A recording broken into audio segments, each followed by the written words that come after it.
अब इसे ही तो कहते हैं सबका साथ और फिर सबका विकास। सांसदों को मुफ्त घर, पानी, बिजली, टैक्स, ट्रेवल सब कुछ मिलता है। संविदा कर्मचारी सोचता है, मुझे तो ऑफिस में चाय भी अपनी ही जेब से पीनी पड़ती है। विधायक अपनी सैलरी बढ़ाने के लिए बिल पास करते हैं, लेकिन संविदा कर्मचारी के लिए कहे तो बजट ही नहीं है।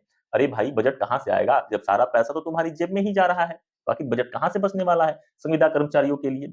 आउटसोर्स कर्मचारियों का तो बुरा हाल है। इनकी सैलरी ठेकेदार तय करता है और ठेकेदार का हाल वही है, पैसा मेरा काम तुम करो। 2025 में भी इनकी सैलरी 10,000 से 15,000 के आसपास ही घूम रही है, वो भी बिना पेंशन, बिना छुट्टी, बिना किसी सिक्योरिटी के। संविदा और आउटसोर्स कर्मचारियों के बारे में भी कुछ बात कर लिया जाए। संविदा और आउटसोर्स कर्मचारियों को तो ये भी बोल सकते हैं, सपने वो जो टूट जाए।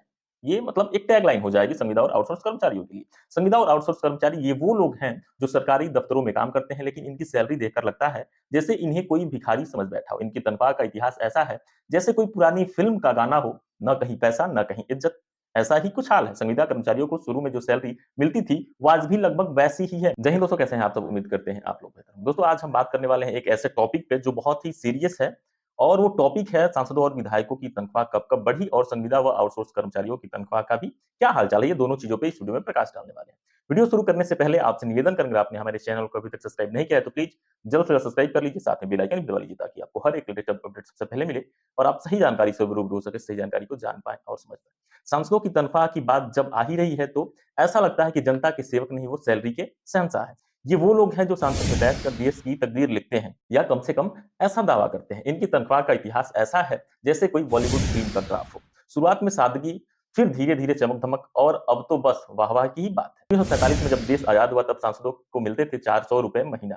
अब जरा सोचिए, उस जमाने में 400 रुपए में आप एक छोटा मोटा घर खरीद सकते थे, लेकिन हमारे सांसदों ने कहा नहीं भाई, हमें तो देश की सेवा करनी है, थोड़ा सादा जीवन रखते हैं। लेकिन ये सादगी ज्यादा दिन नहीं चली। 1964 में ये बढ़कर हो गया 500 रुपए, यानी 17 साल में 100 रुपए की छलांग। वाह क्या प्रयोग है। फिर आया 2006 का साल। अब सांसदों को समझ में आ गया था कि देश की सेवा के साथ साथ अपनी जेब की भी सेवा बहुत जरूरी है, तो तनख्वाह सीधे 16,000 रुपए महीना हो गई। जनता ने कहा अरे ये तो हमारी साल भर की कमाई भी नहीं है। लेकिन सांसद बोले भाई, सांसद में बैठकर चाय पीना, बहस करना और कुर्सी तोड़ना ये सब आम चीज थोड़े है। इसके बाद 2009 में एक और उछाल आई, 50,000 रुपए महीना।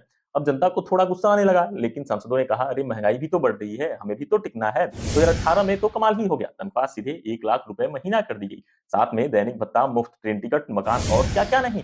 जनता सोच रही थी हम टैक्स भरते हैं कि इनके लिए 5 स्टार जिंदगी का इंतजाम करते हैं। और अब आ गया फिर 2023 में एक नया नियम आ गया, हर 5 साल में सैलरी अपने आप ही बढ़ेगी, वो भी महंगाई सूचकांक के हिसाब से।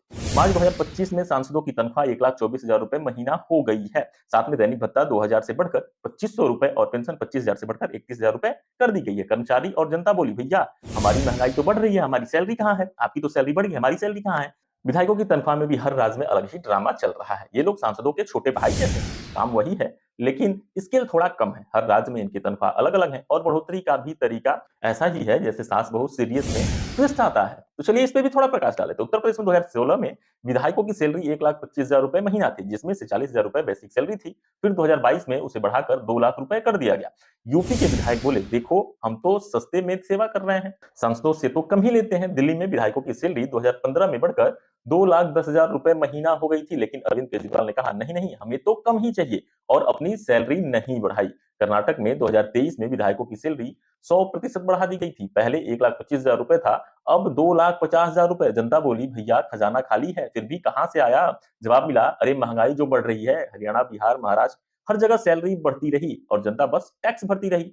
मजेदार बात यह है कि ये लोग खुद ही अपनी सैलरी बढ़ाने का बिल पास करते हैं। अब इसे ही तो कहते हैं असली आत्मनिर्भरता। संविदा और आउटसोर्स कर्मचारियों के बारे में भी कुछ बात कर लिया जाए। संविदा और आउटसोर्स कर्मचारियों को तो ये भी बोल सकते हैं, सपने वो जो टूट जाए। ये मतलब एक टैगलाइन हो जाएगी संविदा और आउटसोर्स कर्मचारियों के लिए। संविदा और आउटसोर्स कर्मचारी ये वो लोग हैं जो सरकारी दफ्तरों में काम करते हैं, लेकिन इनकी सैलरी देखकर लगता है जैसे इन्हें कोई भिखारी समझ बैठा हो। इनकी तनख्वाह का इतिहास ऐसा है जैसे कोई पुरानी फिल्म का गाना हो, न कहीं पैसा न कहीं इज्जत। ऐसा ही कुछ हाल है। संविदा कर्मचारियों को शुरू में जो सैलरी मिलती थी वो आज भी लगभग वैसी ही है। मान लीजिए 2000 में संविदा टीचर को 5,000 रुपए मिलते थे, तो 2025 में भी वो 15,000 से 20,000 के आसपास ही अटकी पड़े हैं। बीच बीच में सरकार कहती भी है हम बढ़ाएंगे, लेकिन वो बढ़ोतरी ऐसी होती है जैसे भिखारी को 2 रुपए का सिक्का दे दिया जाए। और कहा जाए मजे कर। मध्य प्रदेश में 2023 में संविदा कर्मचारियों ने हड़ताल की तो सरकार बोली ठीक है थोड़ा बढ़ाते हैं, लेकिन वो बढ़ोतरी थी कितनी? 10 से 15% यानी 15,000 की सैलरी हुई तो 17,000 रुपए। वाह, अब समझ में इनका पूरा खानदान ही मालामाल हो गया, यानी कि इन कर्मचारियों का खानदान ही मालामाल हो गया इतने बढ़ोतरी करने में।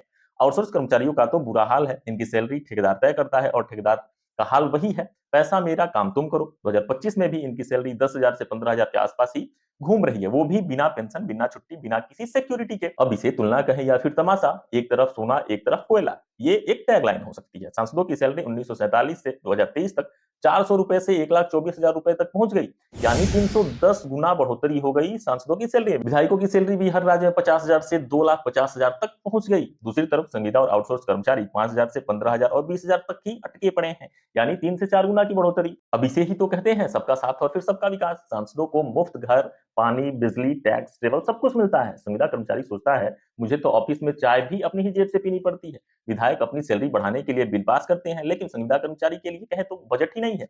अरे भाई, बजट कहां से आएगा जब सारा पैसा तो तुम्हारी जेब में ही जा रहा है? बाकी बजट कहां से बचने वाला है संविदा कर्मचारियों के लिए? अब बात ऐसी है कि हंसते हंसते रोना आ जाए। तो दोस्तों, ये थी सांसदों, विधायकों और संविदा आउटसोर्स कर्मचारियों की तनख्वाह की कहानी। एक तरफ हमारे जनसेवक हर 5 साल में अपनी सैलरी बढ़ाते हैं, दूसरी तरफ असली मेहनत करने वाले लोग बस उम्मीद की रोटी तोड़ते रह जाते हैं। अगली बार जब आप वोट डालने जाइएगा तो सोचिएगा, क्या आप इनकी सैलरी बढ़ाने के लिए वोट दे रहे हैं या उन नेताओं के लिए जो केवल अपने लिए ही बेहतर चाहते हैं? इस वीडियो को लाइक करिए, शेयर करिए और कमेंट्स बॉक्स में अपनी राय जरूर बताइए। और ये जो तनख्वाह का तमाशा है, क्या इसके आप सपोर्टर हैं? इसके बारे में भी आप जरूर लिखिएगा। अगली बार अगर सांसद जी आपके क्षेत्र में आए तो पूछना मत भूलिएगा कि अगली सैलरी आपकी कब बढ़ रही है। तो दोस्तों, फिलहाल इस वीडियो में इतना ही। मिलते हैं अगली जानकारी के साथ अगली वीडियो में। फिलहाल के लिए दोस्तों, जय हिंद।